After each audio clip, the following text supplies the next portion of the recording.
The following is a special multimedia presentation from NorthJerseySports.com. Brought to you by the Bergen County Education Association. Bergen County Public Schools work because the BCEA works with you.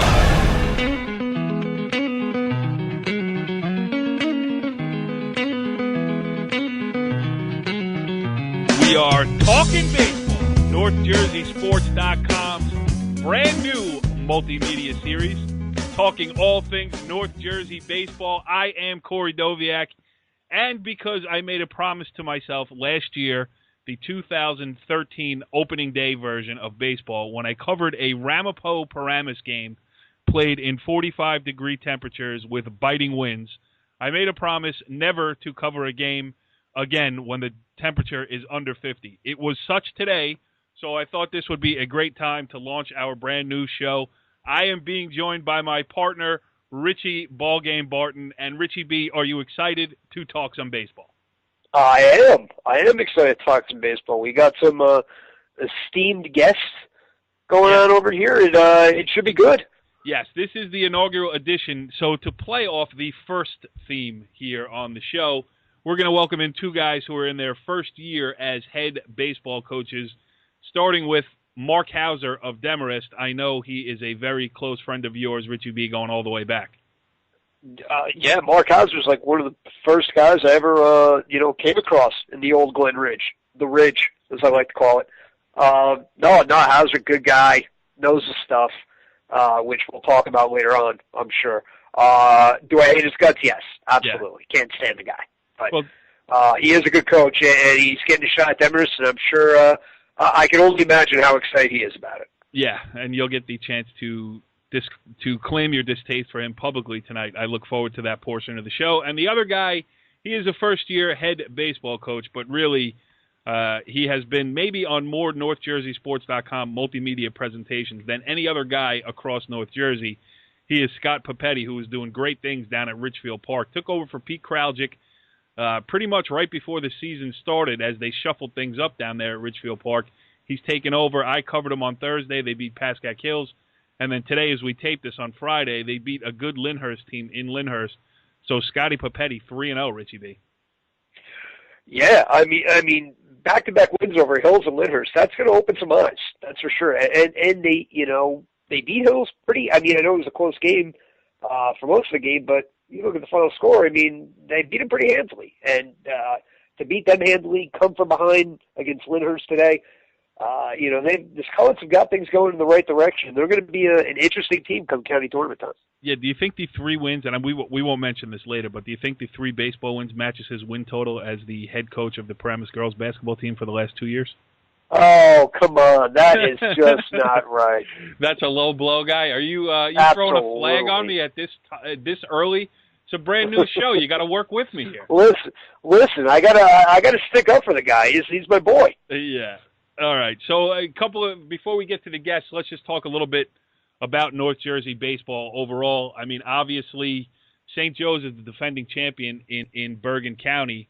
They had their first test, the Bosco-St. Joe's rivalry, and Bosco came out in front. And I guess that makes them the favorite almost in Bergen County because that's a big game as far as rankings and positioning goes for the Bergen County tournament. Always is. In recent years it's been, Bosco Joe's, and then, you get an old Tatan in there one year, Ramapo another year. Riverdale last year made it to the final. Right, Riverdale. You always get, that one surprise team that goes on a deep run, but, if you're going to win a title, you're going to have to go through Bosco and or Joe's at some point. Yeah.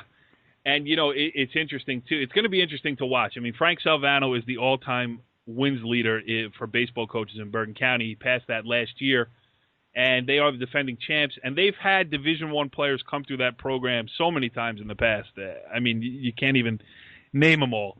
But the best ever, probably, to come through that program was Rob Kaminsky, who's gone on to the St. Louis Cardinals as a first-round draft pick. He's in their organization now, and it's going to be interesting to see.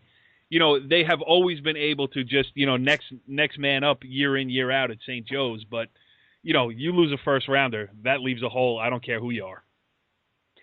I couldn't agree with you more. Kaminsky is a once, think about how long Silvano's been coaching, and he even said, like, this is a guy that I'm never going to get to coach again. Yeah, you think of the Vin Mazzaro at Rutherford, the Shooter Hunt at Ramapo, the Rob Kaminsky at St. Joe's, and Vin Mazzaro sent down by the Pirates, Richie B. What do you think about that? That was awesome. I didn't even know that. Yeah. Can we get Sandy? Let me make a call here and see if I can get Sandy Alderson on the line. Need some bullpen help there, Sandy? 1 week into the season with these brutal Mets, can we get Vin Mazzaro? They need a lot of help. Yeah. I mean, Vin Mazzaro couldn't help them at all. All right, but we're off on a tangent here. Just a couple of things. Your season has gotten off to a slow start due to some technical difficulties. I, on the other hand, have been out on the beaten path. I saw Old Japan open the season with a win over Teaneck. I saw John O'Reilly, and after a rough couple innings, his first two, and when you say rough, when you're talking about an all-county guy, he gave up 2 hits. But I settled down nicely, and Old Japan, I believe, is going to be a player for sure in Bergen County baseball because with Brandon Issa in the rotation, who's going to Tulane, John O'Reilly, who is going to Rutgers, and various other guys who can really throw the ball there. If they can hit just a little bit, Old Japan's definitely going to be a player. And I say that not only because my daughter, Sage Doviak, is doing the varsity book for Tim Byron over there at Old Japan, but also because I believe it. well, if there's one thing you love, it's Old Japan. And Tim Byron. And your daughter, too. Wait a minute. Did you just accuse me of being a homer here? It's the first edition of the show. It's like, listen. If we're gonna be the preeminent show in North Jersey, you gotta tell it like it is. No doubt about it. And further showing my homer colors, I will be up at Ramapo on Saturday afternoon to cover the Ramapo Green Raiders playing the Rutherford Bulldogs. Although you are a big fan of Carmen Spina. No doubt about that. That's going to be a tough one for you. Yes, I am a Northern Bergen County guy with Southern Bergen County roots, so I am torn on numerous occasions. I may just have to jump off the median on Route 4 and end it all. I'd be very excited about that. All right, Richie B. Well, this is the moment we have all been waiting for here on the inaugural edition of Talkin Baseball on NorthJerseySports.com. Our first ever guest, and this is a monumental moment, Richie. Are you excited about it? I feel like we should do something. Wait, hold on. Let me do this first.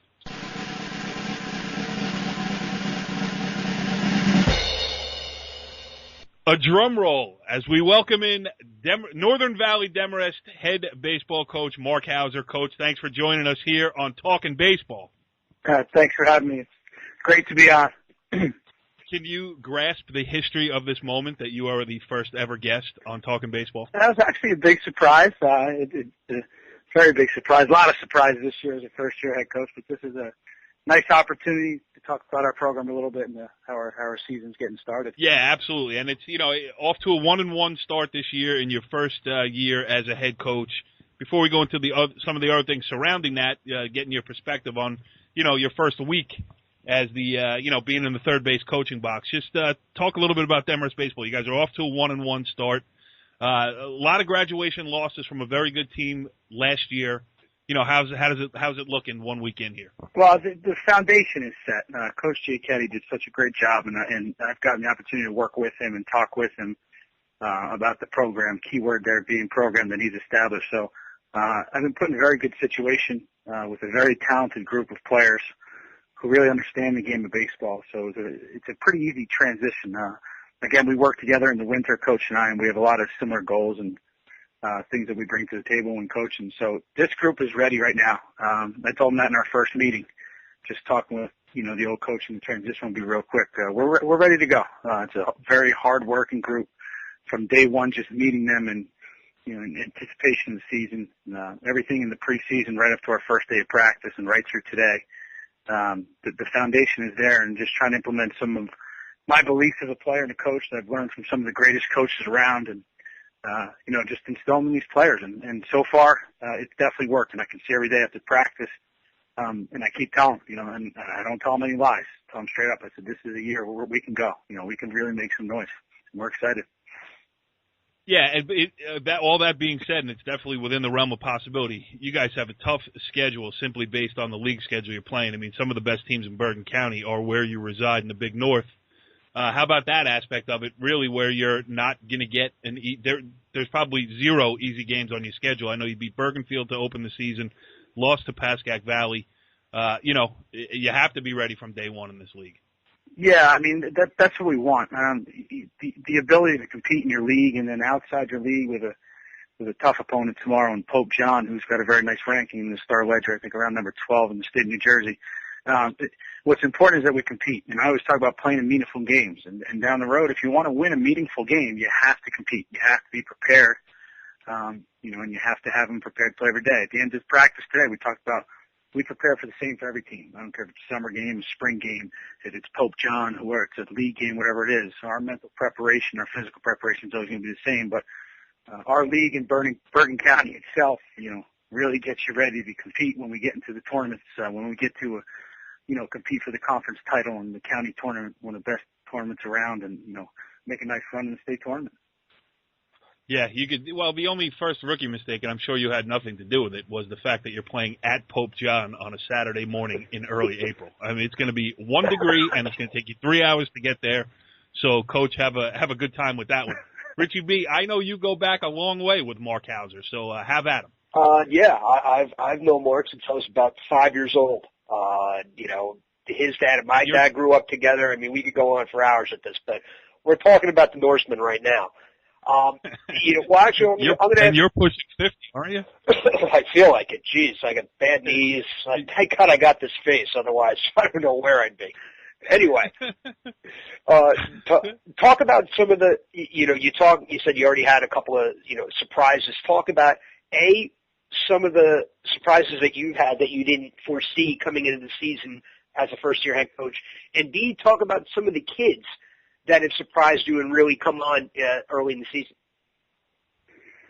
Some of the surprises as a head coach is, I prepared for the workload, but there's nothing that anyone can say to completely prepare you until you're actually in the battlefield. It's a lot. I love it. Don't get me wrong, but it's a job. It's a job that I love, but it's a ton of work. So, that was a big surprise. I thought I knew how much it was, but now I really know. And again, not complaining at all because we're enjoying every moment. But that was one of my major surprises. So it's made me prepare better and organize. I thought I was completely organized, but you're never good enough, so that something happens. In terms of the players,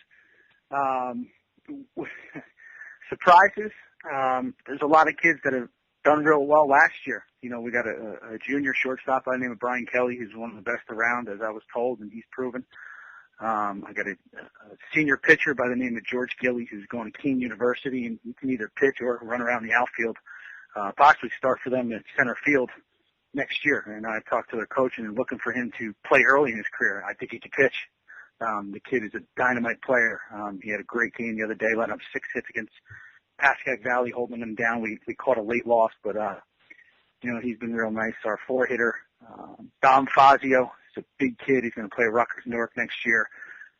All through the preseason, his bat is just it's exploding. I mean, he's a powerful, big kid who can consistently hit the ball. Those are definitely some of our early leaders, and we got a lot of seniors who are battling. I think the key right now, and our seniors have bought into, we have individual meetings, we have team meetings, etc. But we have 3 young sophomores that started day one. And we have some platoon guys, and those sophomores have earned the ability to platoon some of those guys. So I've had positions at catcher and second base where they platoon. They're both told they're starters, and they know that. But these 3 sophomores have upped the competition.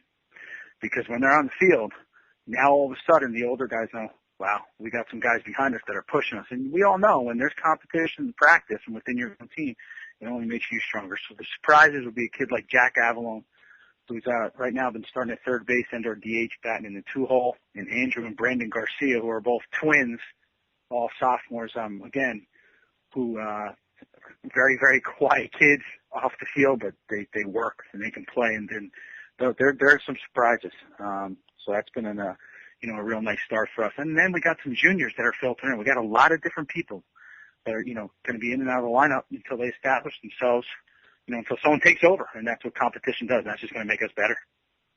Yeah, and you saw it from the opposing dugout last year. You were assistant to Tim Byron last year at Old Japan. You played Demarest twice in the regular season, and I think again in the state tournament. Is that right? Yeah, I believe so. Yeah, and then so you got to see him. I mean, how weird is it that 1 year ago you were coaching against him? Because it wasn't obvious that Demarest job was going to be open this year, and then next thing you know, you find yourself in that dugout. I mean, that was a pretty crazy turn of events within a couple of months. Yeah, it was. That's probably the biggest surprise that I've had, and I got to be honest with you. When the job first popped up, I was a little bit reluctant, and I think part of it was my relationship with Coach Byron. He was the head coach at the high school I went to. Oh boy, here comes singing the praises of Tim Byron. I've known him since 1992. So that's how long I go back, and when you start establishing a relationship in 2 years that is rock solid, and it seems like you've been there for I don't know how long, it's not really easy to walk away from. I'm just that type of person. I feel very tied to and loyal to teams that I'm with, and it wasn't easy. It was at times it was gut wrenching to walk away from that program and Coach Byron, but I'm fortunate enough that my wife looked at me. She goes, "What are you waiting for? This is what you want to do." And my wife's a better coach than I am, so I had to listen to her and I had to move forward. And she was right. But I was becoming complacent. I have to be honest. I was becoming complacent being an assistant and being in a comfort zone. And once I got myself out of that comfort zone, it was the best decision that I ever made for myself personally. And hopefully that I can give back to the Demarest program and the baseball program. So it wasn't the easiest of decisions, shall we say, but I think, moving forward, I think it's going to be a great one. I'm sure one thing you learned, I'm sure, at the knee of Tim Byron was how to insert an expletive into any post-game interview. Is that correct? Well, I'm from Essex County, so that's given with the territory. But I guess he fine-tuned me a little bit. And like Richie said, our fathers go back a long time, so that didn't take too long. But no, I mean, I'll tell you one thing about Timmy. He lets you know how it is exactly. But no doubt about that. We could talk Coach Byron all night. To me, probably, if not the best, one of the best coaches in the entire state of New Jersey. It's just very obvious. I was fortunate enough to be under him for 2 years, and it made me a much better coach real fast. Real fast. Go ahead, Richie B. There are so many things that I want to say. Keep it clean. This is a kid's show. I know. This is very tough to do. What are some of the things, that you have to improve on in order to get this program to the next level and to do it quickly? Like I said, Rich, and I'm going to be honest with you, I think we can get to the next level right now. And you know me long enough where when I say that, I mean that. What we have to do right now to get to the next level is we have to get consistent in the strike zone with our pitchers, and they know that, and we talk about it, and they will. If we can get some real consistency on the mound, I think offensively, and I told them this the other day, I think we can hit the baseball a little bit. We have.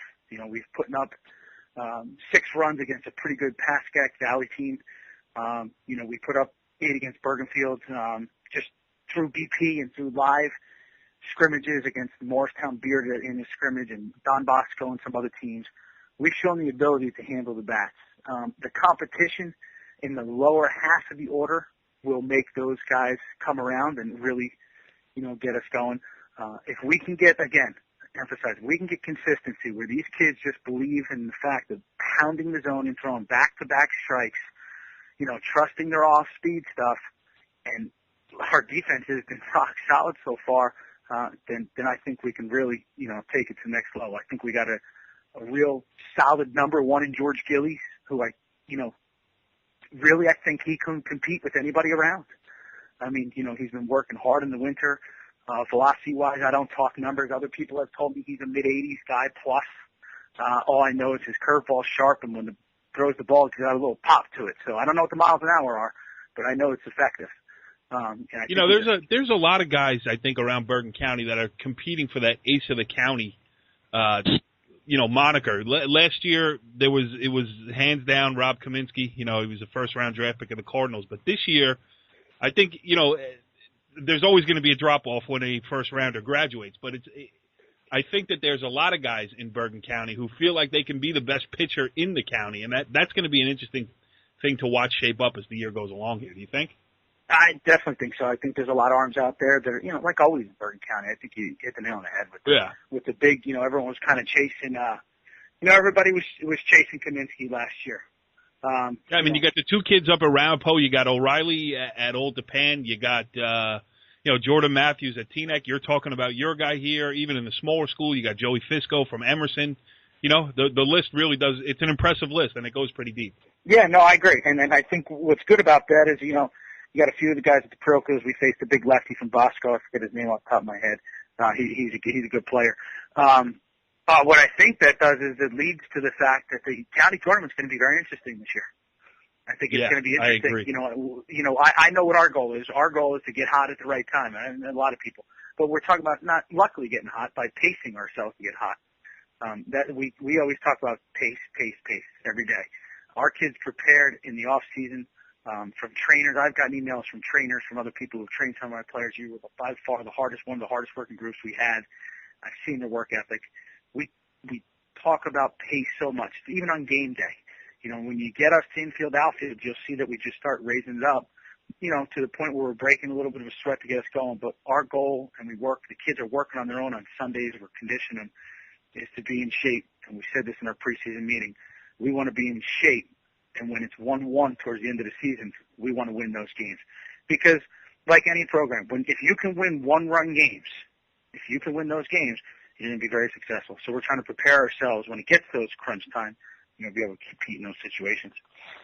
Yep. And last thing I'll ask you before we let you go here, you take over the Demarest program, which really, Demarest High School is the home of the Bergen County tournament. The final is played there every year. Over the backstop, you got the history right there, started by Greg Butler. Well, really taken to a new level by Greg Butler when he was the head coach there. You got the county championship banner right on the backstop. How much does that play into what you talk to your guys about? I mean, it's right there for them to see every day. We talk. Greg and I have a lot of conversations and a lot of similar goals in terms of what we want to do. But I'm a traditional guy. I try and sell the tradition of the program, and I try and do my research to sell to the kids. And I remember, even when I was in high school, I played college ball with a couple guys from Demarest. I knew exactly what Demarest was all about. A lot of people did. So you try and sell the tradition. I think, to be honest with you, right now, some of these kids they don't exactly know how rich it is. I know that it's being reinstilled through a lot of ways, but we talk about that all the time. We talk about how much tradition, we share stories and stuff like that. That's just part of, being a team. But hosting the county tournament is obviously huge. We get to work on that field every day. And then we work with the younger levels. If we have camps or whatever we do, it's a great opportunity, when you're working with some of the kids in the younger levels, and it's already happened, where you say, guys, look at that field over there. That's where the county tournament's held. That's what you'll be playing one day. Look at it. Imagine.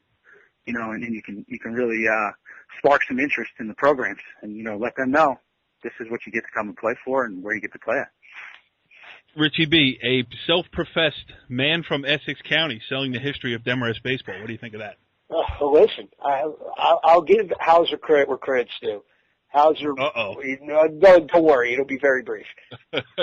Houser, ever since he's an incredibly hard worker when it comes to baseball, and he knows his stuff. And you can tell just by talking to him. On the other hand, I did tear my groin playing wiffle ball against Houser, and we still managed to win. That's you want to talk about perseverance. It doesn't get better than that. Yeah, but Corey, if you saw the dramatics, I can imagine. You can and you can't. It was the spin around corkscrew on the cement, which you're not supposed to spin around, and to the one leg drag limp, like he had a ball on his ankle, a ball and chain the whole time, and he did. He played for I don't even know how long. Well, I had assistance. And so it was Richie B. It was interesting. He did. Yeah, he's got a 100-game ban for performance-enhancing drugs after that. Yeah, I'm like Matt Stairs. I'm like short. I won't shortchange my partner who tried to leave how many times, but Richie knows. He knows. I only hit the ball over the house almost every time when we play in the wiffle ball, but that's okay. No. Houser can hit the ball. I'm like Matt Stairs, short and fat, and if I hit it, it's going to go a long way, or I'm going to strike out and lose the game for everybody. I love the Matt Stairs reference. I mean, I think it fits perfectly. I think he thought he was Kurt Gibson. He was going to start doing the pump. Yeah, until I lost the next two games like 13-0. Horrible. All right, boys. Well, this trip down memory lane brought to you by the first ever edition of Talkin Baseball here on NorthJerseySports.com. Marc Houser, you got me all pumped up talking about a little infield, outfield, and as soon as the temperature gets itself above 48 degrees again, I will be out to see a Demarest game because the home park is close to my home park. So when I get a late start, I will be out to a Demarest ball game, and congratulations on getting the job. And best of luck going forward this season. We will talk to you soon. Thank you. Appreciate it. All right, Richie B. We go from Marc Houser, the first-year head coach at Demarest, to a guy that we're going to call a first-year head coach of the Ridgefield Park baseball program. But really, if you ever pay attention to NorthJerseySports.com, he's one of the old boys around here, the Paramus girls basketball coach, a co-host of shows that we do during the winter season. But he has a new title now, and Richie, I don't know if you know this, but after today's win over Lyndhurst, Scott Papetti is tied for the all-time highest winning percentage of any high school baseball coach in Bergen County history. He's 3-0. Scotty, what do you think of that introduction? I think I should just stop there. I'm going to put in my resignation tonight. Well, I covered you yesterday, being Thursday, against Pascack Hills, and looking around in the dugout at your assistant coaches, I think you better hold on to the job for a little while. Yeah, that's a smart move. You're right. But all kidding aside here, listen, 3-0 is good. And, you beat a good Pascack Hills team on the road. You beat a good Lyndhurst team on the road today. I don't know what you were thinking about before the season started, but I'm sure, getting to 3-0 was a best-case scenario, and you're there. Yeah, absolutely. I mean, we opened up with Englewood. After that, people were congratulating me on my first win against Englewood, and I said, it's really going to start on Thursday against Hills, and then Friday against Lyndhurst, and then, with the weather, who knew what was going to happen today? But going up to Pascack Hills yesterday was a huge win, and I talked to you about it yesterday. Even though we didn't face their ace, I mean, the team, they still have some guys back from a team that made it to the sectional final last year. So that was a great job for our kids, just to get some momentum and some confidence start building, because we did graduate a lot of kids from last year's season. Right. We graduated pretty much our top two pitchers. We graduated almost our whole outfield. We graduated the kid behind the plate, our shortstop, first base. So we had a lot of holes to fill. A lot of kids that I had coached on the JV level are now playing some, big innings on the varsity level. So who knew where we were going to be? We had a kid come back who didn't play. He left. He didn't play after early in the year last year. He came back to play this year as a senior, which he's doing a great job, Andrew Rizzo. And, the kid that I had on the JV last year came in and stepped in huge today, Justin Nunez. He's a senior. He's our number 2, and he pitched like an ace today in really, really tough conditions. Yeah, I mean, it had to be brutal today, too. But, again, watching it yesterday, I think that not only that you won at Pascack Hills, which is a team that went to the section final last year, but kind of the way you won it. Your ace, Liam Connors, kept you in the game all the way through. He gave you 6 great innings. You guys weren't able yet. You led 2-0 after the 5th. Anything could have happened. You break it open with a big inning in the 6th. So, as much as getting the win, the way you did it was good, too, because your pitcher kept you in the game and then your offense bailed them out late. Yeah, I was real. Yeah, of course. I was real happy, that we ended up, if you look at the box score, obviously we have a couple book girls that were learning for the first time, but you look at the Catherine Haynes, yes. Catherine Haynes, yeah. All county book girl. Yeah. I think it ended up with we had about 11 hits, but they were all singles, which was nice. We singled them to death. We started getting going later in the game. We bunted, we ran, we did the little things, and that got us that one big inning that, kind of got us going. And we did very similar stuff today. We were down 2-0 today, early in the game, And we had 2 innings in a row where we had guys second and third no out, first and third no out, and we didn't get a run across. So I'm like, I really didn't know where today was going to go. And the kids stepped up. We had back-to-back 4-run innings to really obviously push us forward to have a big lead late in the game, which they made a run. They made a run and made it a little close on us. They had to try and run at first, but Kid Rizzo finished off for us. Yeah, that's definitely a quality win at a quality Lyndhurst team. Another team that went to the state semifinals last year too. Richie B. Yep. You could tell that they had a first-year scorekeeper, and Catherine Haynes, again, tremendous props. But if they had 11 hits in the book, I had 6. So, and I've been doing this a long time. Go ahead, Richie B. Ask our friend Scotty Papetti a baseball question. This is weird. This is the first. Yeah. I mean, just talk about how difficult it was because, I mean, let's face it, you got this job basically like 3 weeks ago. You're right. I mean, talk about even though you've been in the program for a long time, talk about like what an adjustment it was for you because all of a sudden you're going to Myrtle Beach and now the season's here and talk about the whirlwind that's been the past couple weeks for you. It really has been, and I'll be quite honest with you. After when it all happened, it was so much so fast that I didn't know what was going on. I didn't know what to believe. But now looking back at it, it probably was a blessing that it happened so fast because I didn't have time to overthink kind of what we were going to do. And, the good thing is I didn't just take it over that, and I didn't know the kids. Obviously, I've coached these kids. I've coached a lot of them on the sub-varsity level. I mean, altogether, out of every kid on that I have on the varsity right now, I think there's only one that I've never, and Liam is probably the only one that I never coached at some point in the sub-varsity level because as a sophomore he went straight up. Everyone else I've coached at some point. Going to Myrtle Beach and getting them getting to know me more as a varsity coach, not just the sub-varsity coach. It was a lot, believe me. I'm not going to lie. It definitely has been a lot, and there's been a lot to handle. But the kids have responded tremendously. They were great on the trip.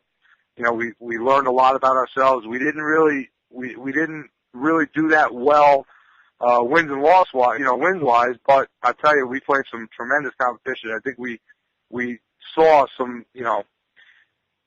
I'm not going to say that there were a lot better competition than what we would face throughout the year, but I would say very similar to like the Mawas and the Ramseys and that side of what we play in that side of our league-wise, the Dumonts, and we played 6 games against all those, pretty much the exact same type teams. So, and we even though we didn't win them all, we still were right there with them. So I think we learned a lot about ourselves and, starting to get my feet, so it feels like it's finally kind of slowing down a little bit, even though it seems like the month of March was a complete blur, an absolute blur. Yeah, I bet. That's true. And maybe you should go out to, like the 101 or something and just blow off a little steam. It's not a bad idea, man. I'm sure there might be some people that I might know there. Yes. Insert name of coaching staff member here. So how key is it to have, like you said, you didn't get to see Liam Connor on the JV level because, he never played there. He's been a varsity player for 3 years. He assumes the role as the number 1. He pitched like it against Pascack Hills.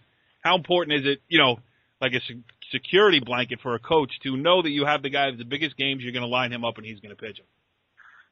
It's a huge plus. I mean, like I said, in reality, he was, I guess, our number 3 last year on paper, but he ended up being our number 2 at times. He pitched our second round county game against Rutherford and battled Kinsler for the majority of the game. He pitched some big innings against Ridgefield as a sophomore. So, having him, he's a bulldog. He's not imposing on the mound. He's not a big kid at all. But he's got guts. I'll tell you, he goes in there and he's going to go after you. He'll throw first pitch, curveball, first strike. He'll mix in his fastball.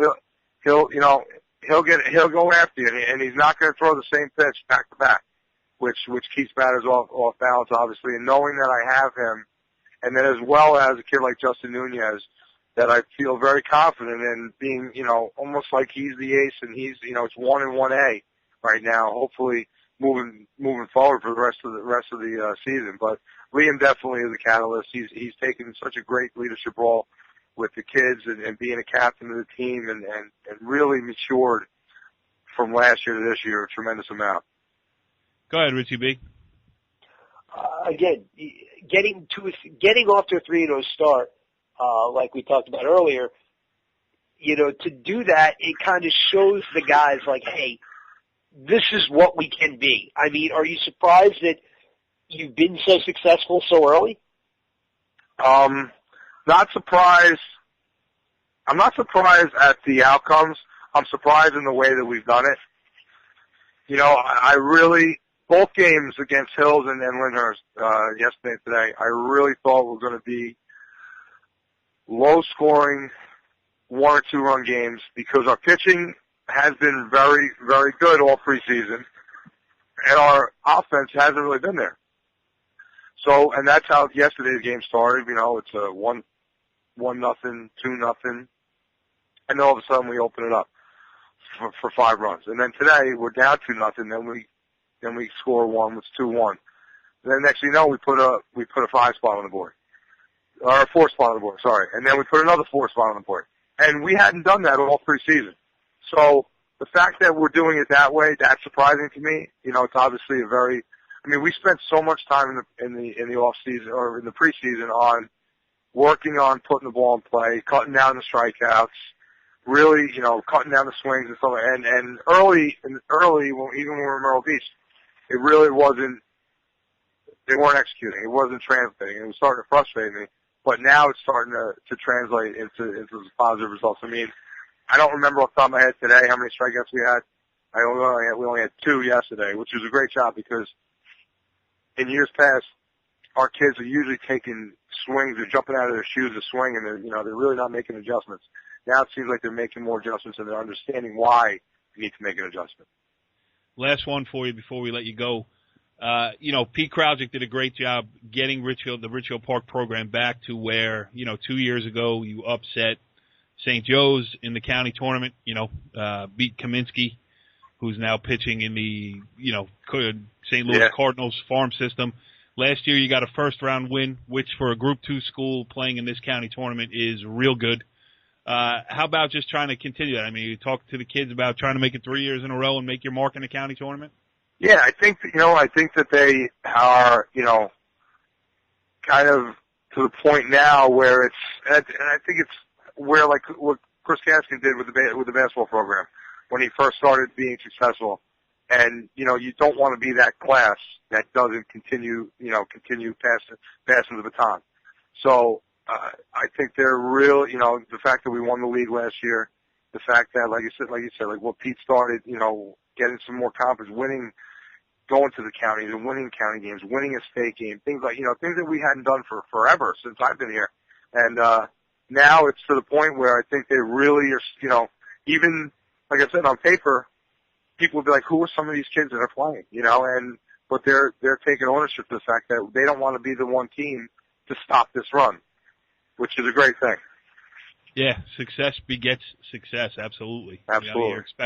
You're expected to make that next step. Well, Scotty Papetti, your first ever appearance here on Talkin Baseball in the first ever episode of Talkin Baseball. You are firmly entrenched as one of NorthJerseySports.com's most favorite and most eloquent guests. Listen, I thought I had some clout with the basketball thing. Now forget about it. Yeah, I'm on an upper echelon. You're going to have to get a bigger batting helmet over there. I was waiting for a picture with the helmet on. Those are in the archives. I've got one of you and I got one of Gaskin that I will spring on both of you at a later date. Believe me. That's great. This ain't over, pal.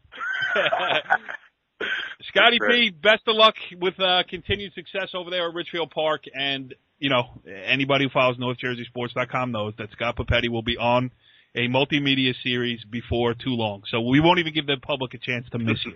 I appreciate it. Thank you. Richie B, I'm excited. Scott Papetti off to a 3-0 start, and Marc Houser talking infield-outfield practice. I would say this was a banner edition, even though it was the first edition of Talkin Baseball. Couldn't agree with you more. 2 great guests, 2 good stories, and two interesting teams to watch down the road. Now that Marc Houser is off the phone and Scotty Papetti is off the phone, is there any dirt that you'd like to dish on either one of them? I know you have plenty. Well, unfortunately, we have kids of all ages that listen to the show. Right.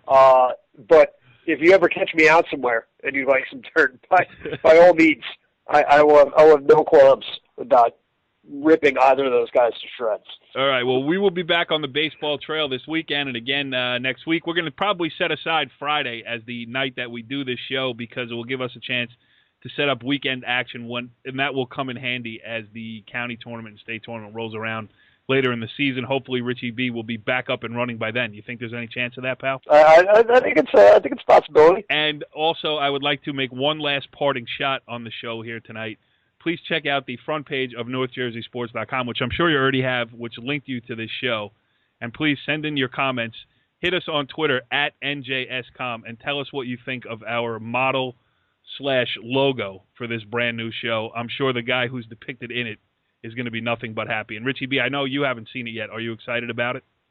I'm very excited. I've got stirrups on right now. I'm ready to get out there. All right, before I let you get off the phone, get on NorthJerseySports.com and look, I already posted the pre-page. So it'll be interesting to get your reaction next week. We will see you next week on Talkin Baseball on NorthJerseySports.com. Follow the leader.